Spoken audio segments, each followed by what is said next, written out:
Well, I want to talk about the 22 and the lowly 22. Bullshit. This is not lowly, and I'm going to tell you, get more than one of them. Don't even get one. Get two, three. I got two rifles, two pistols, and a lot of them like the Ruger 22, which has a little rotary magazine that feeds under the bottom. Actually, they're pretty good, but once in a while I'd see them jam, and I don't know, somebody would kill me for saying that, but I never seen these old Marlins jam. These Marlin, see this thing, this one here that has a little bit of the engraving on it. It has a little longer tube that holds a couple more rounds with the scope. I got that before the Ruger was even making a 22s. This thing is old, and you know what? I don't think it ever jammed once.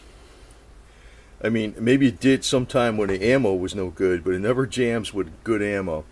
This is another one, same deal. It was a little, this is old too, but no scope on it. And you notice the tube is a little less length. There's a couple less rounds in it. And the scope I put on here is actually a true rifle scope. I don't use 22 scopes. Those things are BS. Because they're too, you can't really get a sight picture fast enough. And these are the protective covers that go over them. I always keep these on there so you can see through them. It keeps the glass lens of the scope from getting all screwed up. Yet I could pick this up and use it right away. The other thing is, if you look, you see down here through below it, you can actually use the iron sights. I always set up my scopes like that so you can use the iron scopes, the iron sights. Now, the other thing is, I always use the mini mags. I don't use any like lightweight 22 ammo. Actually, they feed better, especially in the pistols. Now, this is an old nickel-plated Jennings. That thing's pretty good once I wore it in good, but I don't think it's as reliable as the Beretta. The Beretta, you don't even make this thing anymore. But this thing, I like it because you can pop up the top, drop one in there, and it's double action. It always fires. The other thing is, you want to have like a little holster like this, and you can clip it on your boot. Clip it for the inside. It's better to clip it for the inside, to tell you the truth, because you can tie these laces down here where the top of this isn't too super tight, and then clip this in on the inside, and your holster will be in there. It'll be in there backwards, but when you turn around, you can grab it with your hand like that. You move your hand this way, you just pull it out. So in other words, you put it on your left boot and on the inside, and pull it out, and it'd be straight up like this. And this sucker's double action, so it always fires. That's a damn good thing too. Now I want to point out one more. This is a 38 Derringer, right? Now I'm going to point out though, the thing is, the Derringer is extremely well, you know what, this 22 is actually about as powerful as this Derringer in a lot of ways. First off, this thing's got so much of a kick that if you put standard 38 rounds in there, this thing will like go like this, probably practically fly out of your hands. The 38 in a Derringer is too powerful, actually. You got to load them down a little bit. So that's what I do. But the thing is, and the way you load it is, you just swing this up. There it is, right? You know, after you move this lever down here on the bottom. But I put 38 rounds in there that are downloaded a little bit, that I reload, and they're just plain lead.